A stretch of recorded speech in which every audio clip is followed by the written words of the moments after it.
ભાવનગરના કાછિયાવાડમાં દુકાન માલિક અને ભાડુઆત વચ્ચે મારામારીની ઘટના સામે આવી છે। ભાવનગર શહેરના વડવા કાછિયાવાડમાં દુકાન માલિક અને ભાડુઆત વચ્ચે ઝઘડો થયો। બંને પક્ષે એકબીજા પર હુમલો કર્યો હોવાનું સામે આવ્યું છે। એક પક્ષે લોખંડની પાઇપથી હુમલો કર્યો તો બીજા પક્ષે લોખંડના તોલાથી માથામાં ઈજા પહોંચાડી હતી। પોલીસે બંને પક્ષે ગુનો દાખલ કરી વધુ તપાસ હાથ ધરી છે। મયુદ્દીન ગુલ મોહમ્મદ દલે નોંધાવેલી ફરિયાદમાં આરોપી તરીકે અશરફ ઇબ્રાહિમ અને મુમતાઝ બહેન ઇબ્રાહિમના નામ જણાવ્યા છે। ફરિયાદમાં જણાવ્યા અનુસાર ફરિયાદી આરોપી અશરફની દુકાન ભાડુઆત છે। દુકાનના ભાડુઆત છે ત્યારે સવારે અશરફે દુકાન પાસેથી લારી હટાવી લેવાનું કહ્યું હતું અને તે દરમિયાન ફરિયાદીએ જગ્યા કોર્પોરેશનની છે તેમ કહેતા ઝઘડો થયો હતો। આ દરમિયાન મુમતાઝ બહેને લોખંડના તોલાથી હુમલો કરતા ફરિયાદીને માથામાં ઈજા પહોંચી હતી। ત્યારે સામા પક્ષે મુમતાઝ બહેને નોંધાવેલી ફરિયાદમાં આરોપી તરીકે ગુલ મોહમ્મદભાઈ, મયુદ્દીનભાઈ દલ અને અમનભાઈના નામ જણાવ્યા છે। ફરિયાદમાં જણાવ્યા પ્રમાણે ફરિયાદીનો પુત્ર સવારે નાસ્તો લેવા માટે ગયો ત્યારે આરોપીઓએ 15 દિવસ પહેલા દુકાનની જે નોટિસ આપી હતી તેની દાઝ રાખીને ઝઘડો કરી લોખંડની પાઇપથી હુમલો કરી માથામાં ઈજા પહોંચાડી હતી। હુમલામાં ફરિયાદીને કોણીના ભાગે ફ્રેક્ચર થઈ ગયું હતું અને પોલીસે બંને પક્ષે ગુનો દાખલ કરી વધુ તપાસ અને આ અંગે વધુ કાર્યવાહી હાથ ધરી છે। ઓકે, તમારું નામ?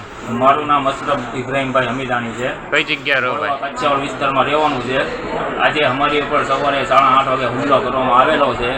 આ અમારું મકાન છે ત્યાં આ ભાઈ ભાડું છે અને ભાઈને અમે ખાલી કરીને નોટિસ આપેલી હતી। એ દરમિયાન એ માટે એની દાઝ રાખી આજે સવારે અમારી ઉપર જાનલેવા હુમલો કરવામાં આવેલો। કેટલા જણાને ઈજા થઈ? અમને 2 જણાને। શું નામ ઈજા? અને મને નામ શું ઈજા કરે છે? મુમતાઝબેન ઇબ્રાહિમભાઈ હમીદાની અને અશરફ ઇબ્રાહિમભાઈ હમીદાની। બાદણ શું લેવા જઈ ભાઈ? સામાન્ય બાબત ગાડી રાખવા માટે આપણે કીધું એમની લારી થોડીક આગી લઈ લ્યો તો ભાઈ ધોકો લઈને મારવા આવ્યા। આ વિશે પોલીસ ફરિયાદ કરશો? જી હા, ફરિયાદ કરવાની। અને બીજું કઈ વસ્તુ કઈ વહી ગઈ એવી જાણવા મળી? મારા મધરનો એક સોનાનો ચેન વહી ગયેલો છે। અંદાજે કેટલી રકમનો? અંદાજે હશે 1 લાખ આસપાસ। ઓકે। વડવા કાછિયાવાડમાં મારા ભાઈના છોકરાનું મકાન છે। મારા ભાભીની લોકો ત્યાં અલગ રહે છે। નામ વડવા કાછિયાવાડમાં ગુલ મોહમ્મદ કાઠિયાવાડો છે, એના જૂના ભાડુઆત છે। એ લોકોને ભાડું નહીં આપતા આ લોકો કાનૂની નોટિસ આપેલી છે।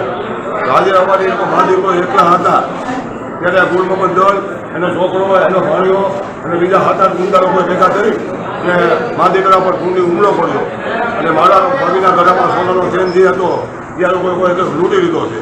કેટલા રકમનો? સવારે 9:30 વાગ્યા બધા બન્યો છે। આ ગુલ મોહમ્મદ દળ છે એ અસામાજિક તત્વોને ગુંડાઓ હોય અને હમણાં કોર્પોરેશનના ઓફિસરો ઉપર એને હુમલો કર્યો હતો, હિસ્કાર હુમલો કર્યો હતો અને કોર્પોરેશનના અધિકારીઓ ઉપર એને ફરજમાં રૂકાવટ ઊભી કરેલી। એવું બધું જૂથબળ અને પીઠ પર ધરાવતો હોય। ચેન લૂંટી ગયા કેટલી રકમનો હતો? એ લાખ રૂપિયા ઉપરની રકમનો છે ભાઈ। આ વિશે પોલીસ ફરિયાદ કરવાના? પોલીસ ફરિયાદ અમે કરવાના છીએ। કાયદેસર કાનૂની કાર્યવાહી બધી અમે કરવાના છીએ। આ લોકોની અવારનવાર એવી કહેવત છે આ વિસ્તારની અંદર વાતાવરણ સામાજિક તત્વો હોય, આખા વિસ્તારને બાદમાં કરે છે। આ લોકો જૂની સ્વભાવના હોય અને ગુલ મોહમ્મદ દળ છે એ કોઈ રાજકીય પક્ષમાં નોંધાયેલો હોય, કાર્યકર હોય એટલે આ વિસ્તારની અંદર એની એવી ધાક ઊભી કરે છે અને ગુંડો અને હાવ અસામાજિક તત્વો હોય એટલે અમે એની અમુક કાનૂની કાર્યવાહી કરવાના છીએ। ઓકે ઓકે બેન, શું નામ? બોલો ચીની પીતો મારું નામ મુમતાઝ બેન ઇબ્રાહિમભાઈ। કઈ જગ્યા રહ્યો બેન? વડવા કચ્છ। શું થયું બેન? મારા છોકરાએ કીધું કે આ લારી આખી રાખવી મારી ગાડી તો છોકરાનો આ તો હું ઉતરી તો ધોકાને પાઇપોથી મારવાથી મંડ્યા કેટલા જણા હતા? 3 જણા ગુલાભાઈ, એનો છોકરો મયુદ્દીન, એનો પાણી। કેટલા જણાને ઈજા થઈ બેન? અમારા મા દીકરાને 2। બીજું શું થયું બેન? પાડોશી છોડાવવામાં આવ્યા તોય તે છોડતા જ નહોતા। ઓકે બેન।